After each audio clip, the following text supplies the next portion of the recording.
I jotted down just some shilas that came up today, and they're coming up for Yom Kippur, so I thought that would be appropriate. And I don't know how long it'll take. I was pretty busy today. I just jotted some stuff down. Happy to take questions at the end. The first one I want to mention, it happened here in Rosh Hashanah.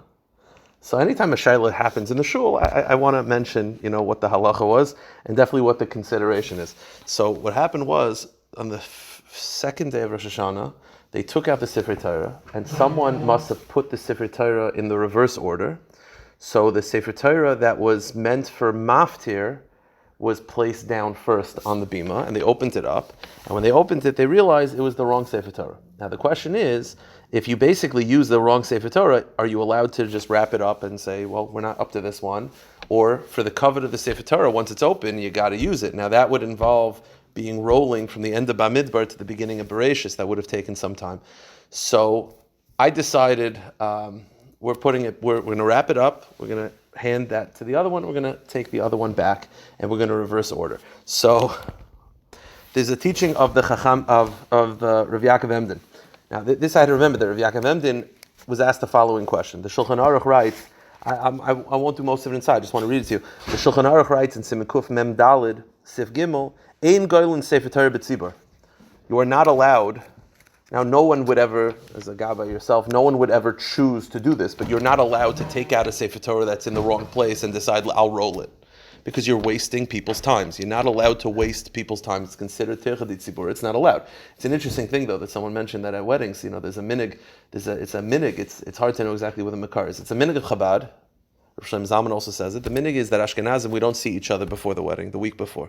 Sephardim don't have such a minig. Because of that minig, which I'm not, God forbid, casting aspersions. It's a minig of Chabad. That's the oldest source that I have for it. Because of that, they don't take pictures before. And you're talking about hundreds of people waiting a very, very long time. Now, I don't know if Sephardim they could take before. Now, obviously, I also know that part of the picture is after the chuppah. There's more physical. I understand that. But it's an interesting thing. We are very, very careful not to waste people's time. So because of that, you're not allowed to roll the Sefer Torah in public, initially. Obviously, the question is like this. What if you take the Sefer Torah out on a regular Shabbos? You take the Sefer Torah out and you realize you took out the wrong one. So Rav Yaakov Emden says it's a machlokes, but the psak is you are not allowed to put it back. Once you take a Sefer Torah out of the Aron, now in the Aron, that's fine, but once it's out, you have to use it. Because if you put it back, it makes it seem like it's a puzzle Sefer Torah. Imagine if you take a Sefer Torah out and then you put it back, that's embarrassing and that's degrading to the Sefer Torah, so that's not fair. So my cheshbon was, in this case, we're using both. I'm going to use both anyway. It's just a matter of the order. I didn't feel that it was cast aspersions on it. And that's what he brings down from Rav Pri Megadim. The Pri Megadim writes beferish that if you take out two Sefer Torah and you put the wrong one down and you open it up, you're allowed to wrap it up and reuse it. Because the concept of Rav Yaakov Emden, that you have to use the one that you use, that's only true when you're only using one Sefer Torah. If you take it out, you got to use it. No matter where it is, you got to be goylet. But if you're using both anyway, the Torah will be meichel, and you have the fact that you're sort of wasting people's times while they're sitting there, and that would be the halachic shalos. I just wanted to mention before we get into anything else, I just wanted to mention that just because, it did happen here, so I wanted to just, clarify that was the cheshbon behind it. That normally you're not allowed to do that, because a lot of people question, say, I thought you're not supposed to do that. You're only allowed to do that because you're using both. Okay, I want to mention some halachas that are related for Aseres Yimei Teshuva, and specifically for Yom Kippur. So one halachic shayla. Now, Aseres Yimei Teshuva, the major differences between Aseres Yimei Teshuva. There are some things that people add that, they're makbid on Chol Yisrael. I'm not getting into that right now. People should be makbid on whatever they want to be makbid. I will just say this. One quick point. This is not halacha. This is more hashkafa. You should not be machmer on your children if they're not interested in being machmer. It's one thing for you to be makbid during Aseres Yimei Teshuva, but to be machmer on your children, if they're not interested, it usually historically backfires on us. I don't think that would be a good idea. But the major halachic differences during Aseres Yimei Teshuva are the additions to Shemoneh Esrei. The additions are, we say, Micha Mecha Avarachaman, B'Sefer Chaim, those four additions. We also add Hamelech HaKadosh and Hamelech HaMishpat. Okay. Now, the halachas are very, very different, and it's very important to understand them. First of all, the four additions of Micha Mecha, Sefer Chaim, those, if you forget, you continue. It does not affect davening. You could still yotze Shemoneh Esrei, don't worry. Hamelech HaMishpat is interesting. Hamelech HaMishpat is kind of funny because what do you say instead of HaMelech HaMishpat? You say Melech Oyhev Tzedakah Mishpat. That's the regular nusach throughout the year. So even if you don't say the proper one, you're still mentioning Melech. So the psak of the Shulchan Aruch and the psak of the Poskim, the Mishbura, is that if you forgot HaMelech HaMishpat, it's okay. You're Yotza. However, Chabad and I believe Svardim, I have to check that up, I believe Svardim, they prefer to redaven as an optional tefillah. But you do not have to daven again. If you forgot HaMelech HaMishpat, you're fine. And the last one is HaMelech HaKadosh. That's the most important one. If you forgot to say HaMelech HaKadosh, you got to repeat. Not only if you forgot to say HaMelech HaKadosh, if you forgot and corrected yourself after 3 seconds, it's too late. If you say Hakel HaKadosh, and then you're like, HaMelech HaKadosh, too late. After 3 seconds, how long does it say Shalom Alecha Rebbe Meir? It's about 3 seconds. 3 seconds, it's too late. So if you're not sure whether you said HaMelech HaMishpat, HaMelech HaKadosh, or if you said the wrong one, you got to repeat. Now, why do you have to repeat the whole davening? Because Chazal looked at davening into 3 different parts. The first part of davening of Shemoneh Esrei, the first chunk, those 3 brachos are 1 block. Any mistake, any error that happens within the first 3 brachos, you got to repeat the whole davening. So if a person makes a mistake and does not say HaMelech HaKadosh, or if you're not sure, you could assume you didn't. If you were spacing out and you find yourself into Atachonin or Hashivenu or Slach Lanu, repeat. You got to repeat the davening. Now, I'll just say this. There's an interesting shaila that Rav Avadia has, which I was in shul last year. It happened. Not here. I was in another shul and it happened. What if the chazan says the first 2 brachas, all of Kedusha, it was on Shabbos, by the way. So he's singing, right, everything, and then Baruch Hashem Hakel HaKadosh. So that's a very awkward thing to do. So the question is, what does he do? So now for a regular person, you got to repeat. The question is a chazan Shemoneh Esrei different? So Rav Avad Yosef has a tshuva about it. He brings down from the Meiri, it says you got to repeat. You messed up in the first 3, you got to go back. Rav Adi disagrees. He says no. A chazan's chazaras hashatz, all he has to go back is to the beginning of Atakadosh. He looks at it as Kedusha sort of ends that. And Atakadosh is a new concept, and therefore any mistake in Atakadosh as a chazan, you just go back to the beginning of Atakadosh. The other poskim look at Kedusha and Atakadosh as one giant chunk.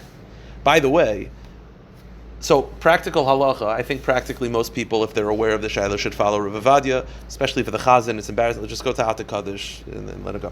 But I will say this, though. The other shita that holds you got to go back, because they look at Atakadosh and Kedusha of the chazan as one giant bracha. That's why, I don't know if you ever noticed, you keep your feet together during Kedusha, right? Everyone keeps their feet together because you want to look like a malach.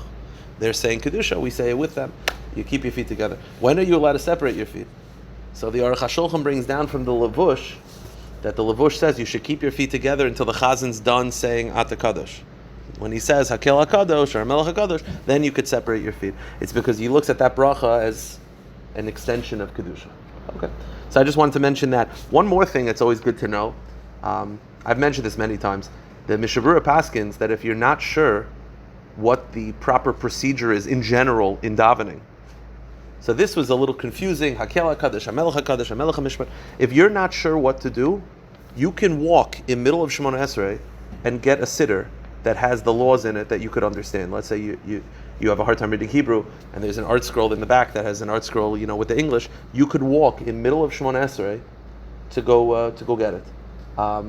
The Mishabur takes it a step further. He actually says you can ask somebody, but I think I've had someone do that to me in the middle of Shemoneh Esrei. He walked over me and started talking to me. It's a very strange thing. I'd advise against it if you can. Just you walk, you could check it up. If you could check it up, it's a general rule that one should know. I think I mentioned it once that the first Mishnah in the 5th parak of Brachos says a very famous line that even if there's a nachash karach halakva layafsik, which means that even if a snake is wrapped around your ankle, you're not supposed to talk during Shemoneh Esrei. Talking during Shemoneh Esrei is very prohibited. Even if there's a snake wrapped around your ankle, you're not allowed to talk. But if you look in the back of the Gemara, there's a Talmidei Rabbeinu Yonah. Talmidei Rabbeinu Yonah was a pirish on the side of the Rif, and the Rabbeinu Yonah students, they said, notice the Mishnah says you're not allowed to talk.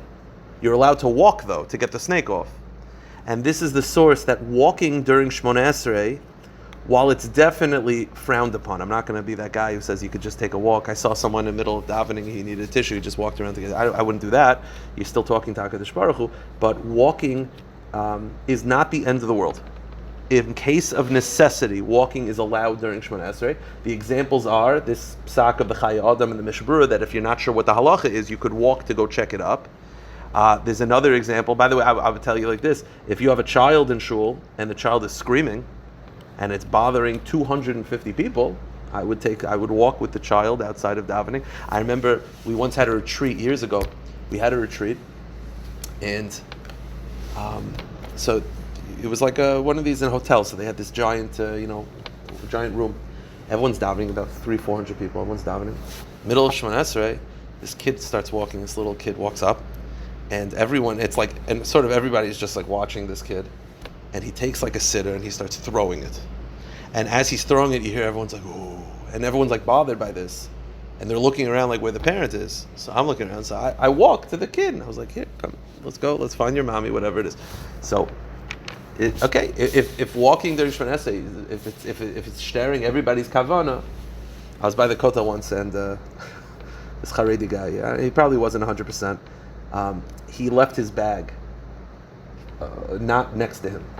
So the announcement starts in Hebrew saying, "There's a Chavz Chachud, anyone whose bag this is, please get it, please get it." And of course, he's davening Shemoneh Esrei, and they had to shut down the entire Kotel Plaza, because this guy was davening Shemoneh Esrei. And then when he finished Shemoneh Esrei, he walked over and created a tremendous chilul. But during Shemoneh Esrei, walking is not, if you need to, again, I want to stress that the point, I don't want to be the guy who says you're allowed to, in case of necessity. I mentioned once the Magen Avraham had a sheet, and I think Rav Yaakov used to do this also. The Magen Avraham, if you're the rabbi of the shul and everyone's waiting for you, so they have a minyan without you, and everyone's waiting for you, and it's bothering your kavana, so what the Magen Avraham says you could do is you could take 3 steps back, in the middle of davening, just do it like this, pretend that you're done, and then walk 3 steps forward. Because again, it's the same premise. Okay, so that's the halacha. Conceptually, yes. If you really, really need the bathroom, the problem is if it's a real emergency because you can't daven anymore. But I will say this: you start.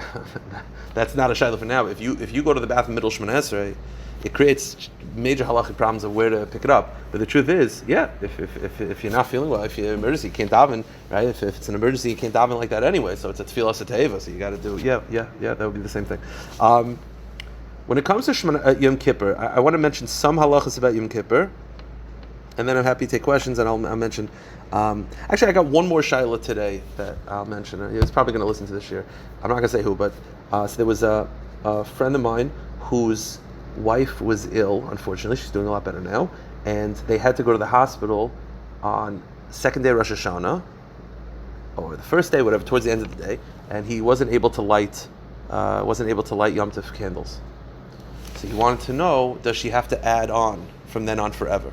Right? The halacha is that if a woman forgets to light Shabbos candles, we penalize that. If, let's say, she always lit 2, now she forever has to light 3. So he wanted to know, is that the case over here? So I said no. I couldn't really explain because I was busy and I couldn't really WhatsApp why, but I'll explain now why. 3 reasons. First of all, being ill does not fall into this category. We only penalize you when it was your fault, meaning if a person's just sitting there and she's just schmoozing and she's talking with her friends and then Shabbos starts, that's a reason to penalize someone. If someone's ill, that's not a reason to penalize someone, God forbid. If someone's not feeling well, of course they're not going to penalize you. If you're not feeling well, you're not feeling well. So that's an ones. An ones. If someone's stuck on the road, you don't have to add a candle. It's an ones. The Mishnah Berurah brings down that there was an old minig that every time someone would have a child, they would add a candle. So the Mishnah Berurah is not sure why. So he says that some say the reason is because when she was giving birth, she probably wasn't able to light that Shabbos because she was probably bed. But the Mishnah Berurah says, first of all, the husband can light for her. Second of all, also, that's an ones. An ones you don't have to add. So, first of all, it's an ones. Second of all, it's unclear whether the penalty applies to Yom Tov. It's most likely only applies to Shabbos. Yom Tov is rare that you'll forget because you could light all night. So it's very rare for a woman to forget Yom Tov candles because you could light all night as opposed to Shabbos where you have a hard stop. So it's unclear whether the penalty applied to Yom Tov. And thirdly, he's Svardi. The whole inyan of adding a candle is a creation of the Ramah. It's not brought down by the Shulchan Aruch. It's brought down by the Ramah. Rav Ovadia has a lengthy tshuva where he discusses whether it's a Svardi thing or not. Pashtus, it's not something that the Sfardim have historically been makbid on. You put all those 3 things together, you're definitely fine. Okay, 2 things about the halachos of Yom Kippur that I think are important to mention. One of the prohibitions of Yom Kippur is called sicha. Sicha means anointing yourself. Now, unlike Tisha B'Av, we are makbid on Yom Kippur, we are strict that you're not allowed to anoint yourself even if it's to remove an odor. Tisha B'Av, we're lenient, not Yom Kippur. Meaning, you're not allowed to use deodorant even if you have body odor. That's not permitted on Yom Kippur. We are machmer. I will say this, baby powder is permitted because the Paiskim say that that's not considered anointing, but deodorant would be a problem on Yom Kippur as opposed to Tisha B'Av. I mentioned that halacha. Spray? Yeah, that's the Paiskim say, it's considered sicha. That's what they say, it's considered sicha, and once it's sicha, then it's aser, afilu lahav zuama, even if it's to remove an odor, that would be an issue. Another halacha that's negeh for Yom Kippur, and that is taking pills. Let's say someone has a migraine. So I'll tell you like this: you're definitely not allowed to take water. No water to get it down. That's for sure. But let's say a person's not well. They have a migraine. They're not feeling well, and they're a chayla she'ein by sakana. They're a chayla that their whole body is affected by this. Their whole body they're out of it. Chayla she'ein by sakana in the laws of Shabbos is defined by someone whose whole body is affected. They would go to bed if that would help. So it's a migraine, or if it's a pill that the doctors say you need to take every single day.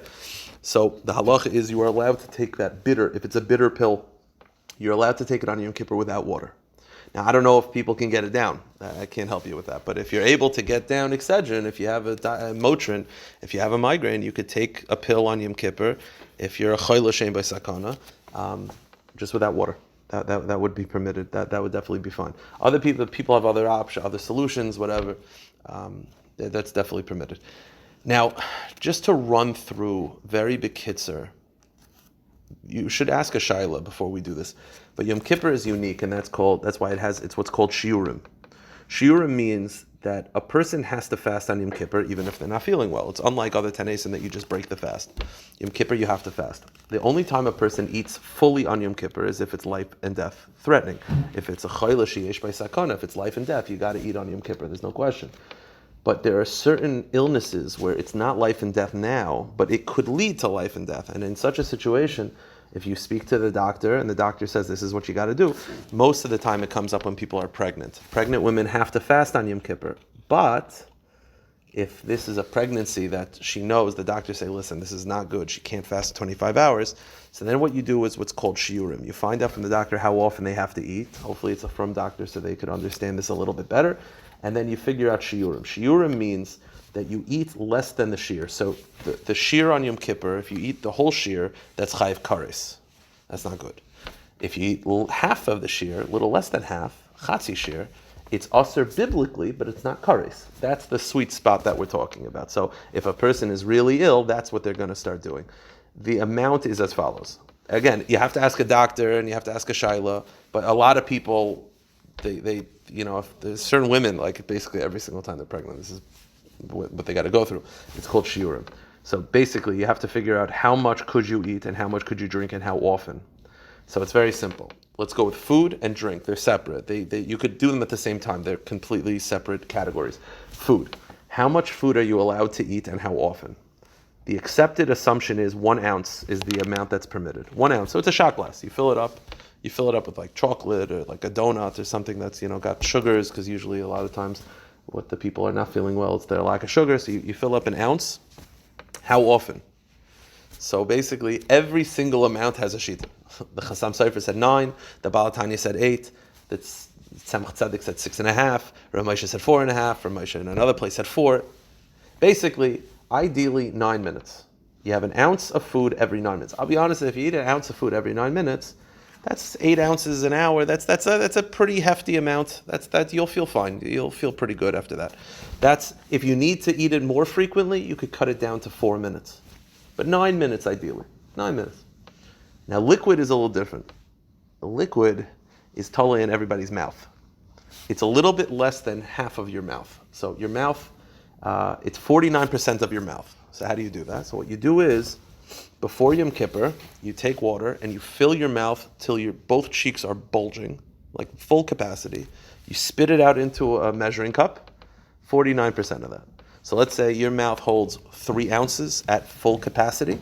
You could drink 1.4 ounces. If your mouth holds 2 ounces, you could drink 0.9. You do 49% of your mouth's capacity. Now, if you didn't do this before, just go with 1 ounce. But ideally, you do this before. You measure your mouth before. If you're the type of person that the doctors tell you you're going to be eating shiurim, then just measure it before. So that's 1. Let's go with 1 ounce just to make it easy. How often? Again, ideally the same amount of time. You do 9 minutes. If you need, for liquids, you could do every 2 minutes. So either 9 minutes or 4 minutes by food, or 9 minutes or 2 minutes by liquid. And you could do it every 9 minutes, basically. You have like a shot glass of food, a shot glass of orange juice. Every 9 minutes, you're just drinking it again. And I'll tell you a psak from the Neta Gavril. The Neta Gavril says, it's better for a person, I'm not going to say woman, because it can be men also are like this. Anyone who's eating shiurim, it's better for you not to go to shul if it means avoiding shiurim even once. Meaning, sometimes people will be sitting in shul, they're not feeling well, they're tiring themselves out, and then they're making themselves drink. If staying in a cold room with the lights off and, under the blankets, that will avoid you eating, do that. I know that it doesn't feel like, you're davening. I understand that, but avoiding eating is more important. So that's the halacha for shiurim. Again, if they come up, you have to ask a shaila, but that's the halacha for shiurim. Any questions on this? Yeah? Yeah, sure, I got that. On the previous topic we were talking about with repeating Melech HaKadosh, if you're a Baal Tefillah, let's say, yeah, and the Baal Tefillah forgot to say HaMelech HaKadosh. It is private Shemoneh Esrei? Yeah, it's private Shemoneh Esrei. Oh, so then it's easy. Then your out loud Shemoneh Esrei will have in mind. Yeah, for sure. That's for sure. Yeah, for sure. Have your out loud Shemoneh Esrei, cover it. Not a problem at all. On the topic of the anointing yourself, so let's say you put on deodorant or cologne or something before Yom Tov. Perfect. That's fine. Like even right before. Yeah. No problem. No problem at all. Yeah, that's not a problem at all. Trying to think. Any other questions on this? We're good? Anything on anything? We're good? So I wrote down one other thing. Again, I knew today would be a little bit of a shorter one because I was pretty busy. So there was another shaila that I wrote about, and that was to explain why people are not makbid on Chadash and Yashan. I just wanted to explain that. Right, people are pretty familiar with Chol Yisrael. I get that. That means a Jew has to watch the milking of it. Then there's pasakum. That means it has to be baked by a Jew. People are makbid this time of year pas palter, not to have bread that's baked by a guy like Dunkin' Donuts. Okay, Stella Doras, all these things. I understand that. But what's the deal with Chadash and Yashan? So let me just explain. It's actually in today's daf. That's why someone asked me. It's in today's daf. Today and yesterday's. That. Chadash and Yashan means that all grain that's grown that year is not allowed to be eaten until after Pesach. So all the new grain is asur until after Pesach. Yashan means it's last year's grain.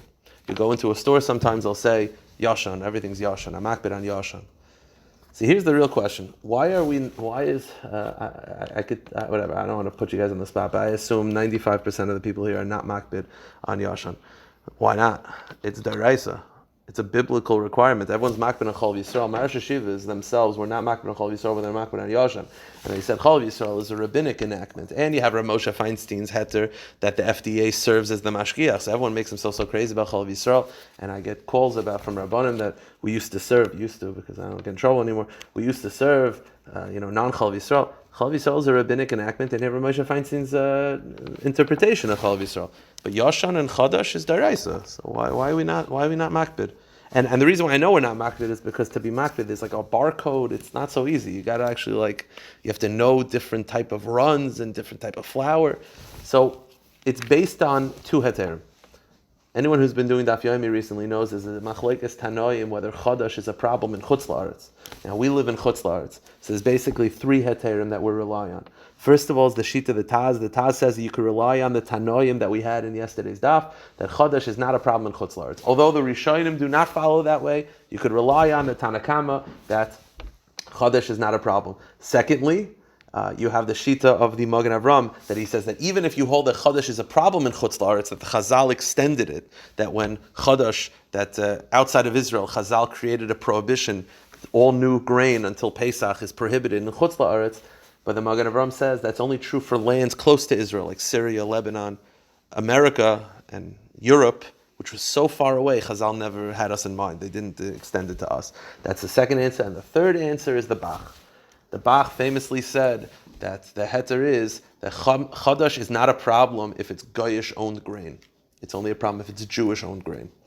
So if you have America and it's Goyish grain, right, you buy flour, it's not a Jewish company, it's a Goyish company, then it's completely fine. Now, I'll say this. Hasidim historically were lenient. Hasidim have not been makbid on Chadash. Now, why are Hasidim not makbid on Chadash? So someone once told me, it's because they didn't have Chadash in Europe. Baloney. They didn't have Yashim. That's baloney. Hasidim, if they want to be makbid on something, they're makbid on stuff like that. When they set their minds on things, they're super duper machmir. So why is it that they're makel? So the Baal Shem Tov al Torah, there's a sefer called Baal Shem Tov al Torah, which has the thoughts of the Baal Shem Tov. It says the Baal Shem Tov had a dream.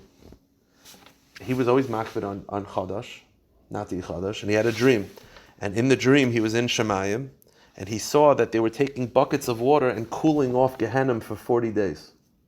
And he said, why are you doing this? And they said, because the Bach just died. And the Bach was so holy that when he dies, we're cooling off Gehenna for 40 days. So he says the Baal Shem Tov woke up and said, if the Bach is that holy, we could rely on his heter. And he asked for beer, and he asked for Chadash, and he was lenient on Chadash. I think that's what the heter is based on. I'm not saying a person should not be machmer. You could be machmer. It's a very nice thing. If you could be machmer, beautiful. But that's what the heter is based on. It's based on the Bach, the Magen Avraham, and the Taz. You put it all together, and you have the Baal Shem Tov HaKadosh, and that's basically what the story is. Good? Yeah. Right now, Aseres Yimei Teshuva. Yeah, so listen, I'm not saying what to do. There is a concept, right? Pas palter, I just want to make that clear, just to clarify, because it's important for people to know what this is. Chazal made a prohibition called bishul akum. Bishul akum means that if a non-Jew cooks food, everything's kosher materials, kosher frying pan, but they turned on the fire and they cooked it, you're not allowed to eat the food. And by the way, we actually paskin that the kalim are treif also. Meaning if a non-Jew makes eggs, makes rice, right? She wants to make rice, and she made rice in your pot. Kosher rice, kosher pot, everything. But she cooked it. It's not only you're not allowed to eat the rice, it actually treifs up the pot. The pot is treif and you have to kasher it. That's called bishul akum. We do not want food that was cooked by a guy because it could lead to intermarriage. Bread that's baked by a guy, it's the exact same thing, but instead of food, it's bread. Chazal called it pas palter. And Chazal said, listen, it's good to avoid it, but we're not going to be super strict. The reason being, in Europe, what are the two foods that you need to survive? Bread and water.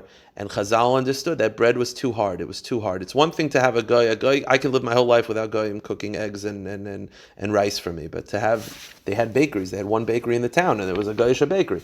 So Chazal said, listen, if all the ingredients are kosher, even if it's baked by a guy, it's called pas palter, it's fine. B'diavad is fine. It's not ideal, but b'diavad it's fine, especially if there's no alternative. The Pais can bring down that during Aseres Yimei Teshuva, Hashem is, we're in Hashem's house, so to speak, and we should be a little more machmer. It's good to be machmer on pas palter, not to have anything that's baked by a guy. So yes, so there are people that during this 10 days, they won't have any bread baked by a guy. They won't have donuts, they won't have stelladoras, they won't have Goyish company pretzels. Yeah, it's definitely a nice thing if you can. If you can't, it's like anything else. You got to know where you're holding. If you're able to be machmer, it's a beautiful thing to be machmer. If you're not able to be machmer, don't be machmer. But that would be a concept that is brought down. It is brought down by poskim to be makbid during Aseres Yimei Teshuva, to be makbid on pas palter. I will say this. I was asked a couple hours ago, should I be machmer on my infant? I said, no.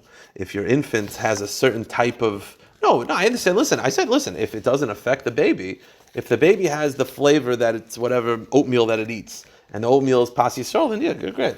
I can't imagine you're feeding it donuts. But if the baby's oatmeal is pas palter, and now you're changing the baby's diet for a week, and now the baby's not going to be happy, or the child's not going to be happy, the child doesn't have to be machmer. You want to be machmer, you can be machmer. You don't have to be machmer for him. But conceptually, it's a nice thing if you can be machmer on pas palter. It's definitely a commendable thing if you can. So the Indian of not seeing each other for the week before, Rav Shlomo Zalman said that he would advise people not to. Rav Yaakov Kamenetsky also. The only makar that I found for it is there's a sefer called Sefer Minhagei Chabad. It was put out when the Rebbe, I don't know, in the 70s, maybe 60s. It has all Chabad minhagim. That is there. So it's definitely a Chabad minhag. I'm not going to say it's a Chabad minhag because non-Chabadniks are also makbid. That's the only source that I found for it. I know Sfardim are not particular about it. It's unclear what the reason is. Pashtus, it's just the week before the wedding, it'd be more exciting when they see each other the first time. Also, it's to avoid fights.